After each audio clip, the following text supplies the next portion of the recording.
Hello everyone, welcome to Pattern a Day with Living Process. I'm David Getson, and today we have Web of Shopping.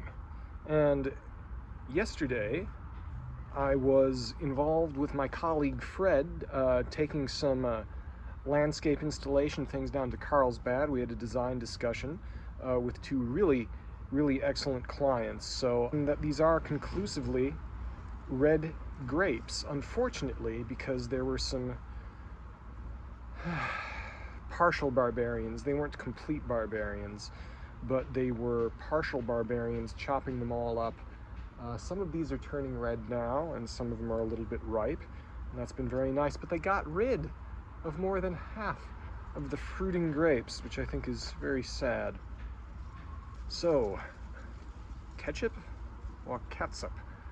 No, Web of Shopping. Shops rarely place themselves in those positions which best serve the people's needs and also guarantee their own stability.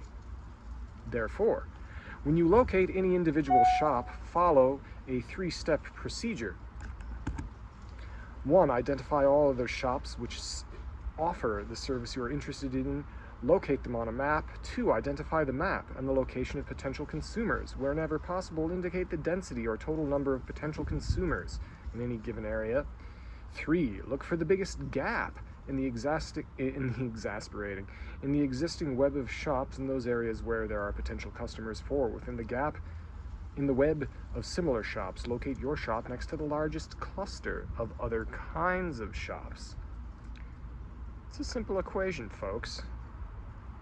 Clusters next to shops divided by distance from consumers equals, but no, it is actually fairly straightforward. So this is important. In here they talk about how a lot of this is a very useful reaction against the Corbusier idea of here we have the retail district, here we have the office district, the hammock district. No, you have all these shops that cluster next to each other. Sometimes that kind of makes sense, like if you have warehouses next to a rail yard. But do you want to have a bunch of mattress shops all next to each other? That's not really all that great, and it increases the competition. I suppose if you love mattress comparison shopping, you think it's good, but think about how coffee shops work. Coffee shops are all distributed and distinct, and it makes things better. This is that idea, said rather formulaically, but hopefully in a useful formula. So, web of shopping. Interesting in all of this is, I think they wrote this with an eye to the zoning codes. Right now, you could say, oh, that's so restrictive. The libertarians talk about how it ruins libertarianism, but it's the zoning codes are already, if we think that's restrictive, zoning codes we already have are more restrictive than that. I think it would be a fun trade-off, really, to open up the zoning code to say that if you own a 2-story building and you want to have some kind of non-obtrusive, non-polluting, non-noise-making, whatever, retail establishment on your ground floor, zoning shouldn't be able to stop you. However, let's just make sure that there aren't 7 cupcake shops within a square, within 4 blocks, you know. That would make sense. So I hope everyone enjoyed this. And now we can look forward. It's going to be, instead of tomorrow, it's going to be coming up for me in, I don't know, however many minutes I feel like it. For you, it's probably going to be a matter of minutes or instantly. We're going to see how Christopher Alexander and the team, and the pattern language team, invented Uber. Pattern number 20, minibuses. Next time on Living Process. Thank you for listening. Oh, that's right. For anyone who cares, it's time for Guess My Pipe. And today I have the Peterson Perfect plug sliced up over there. Got it with the Swiss Army knife. Gotta let that dry out a bit. I think the humidity today is awfully low. It's probably in the high 30s, maybe even in the 20s of humidity. And the one that I am using for this, it's a Savinelli 315 KS. This is a truly excellent specimen of pipe craftsmanship. This is what you call a Prince pipe, because it was named after Prince Albert. No, not Prince Albert. Yes, Prince Albert? I forget his name. Anyone. He was the fat one who was the son of Victoria, who felt guilty his whole life because his mom thought that because he was a naughty boy, his dad died.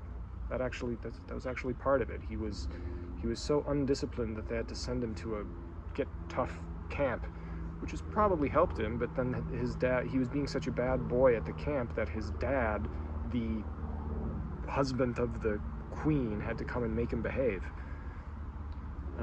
But then, because his dad was camping and exerting himself, he ended up getting pneumonia. It was very sad. He ended up dying. So, Prince of England felt very guilty. But when he was an adult, he was very much of an aesthete. He influenced fashion and taste and everything, and his mom was really the last monarch who had a lot of political influence in the UK, a lot of political influence. So he had very specific ideas on a pipe. I believe what he asked for was one that was straight instead of this, I guess you could call it a quarter bend. But this, I like this one quite a bit. The shape is just perfect aesthetically to hold in your hands, and for whatever reason, I don't know why this ends up being such a dry pipe, but some pipes are drier and some pipes are wetter. You may have been, for anyone who remembers, my Canadian pipe, which is also a Savinelli, its distinguishing characteristic is a very long shank. Reminds me of another King of England. So the very long shank is a bunch of absorbent wood that when you keep it properly clean, it keeps it very dry, which is good, especially in high humidity. But for whatever reason, I don't know what it is. It might be the fatness down here that it ends up wicking away moisture more than other pipes.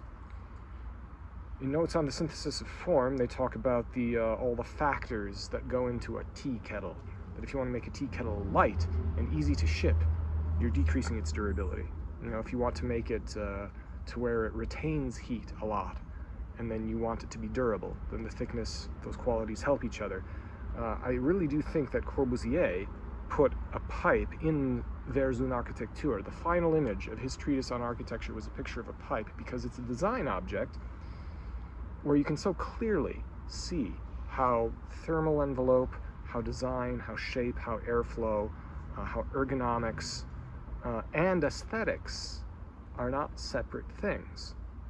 Really, I think that's the best thing Corbusier in his whole life ever did. All right, well, thank you everyone for indulging me. I hope that was also enjoyable. What is it? Minibuses. How Alexander invented Uber. Yes. Like, share, and subscribe, please. Share down there. And, enjoy the weather.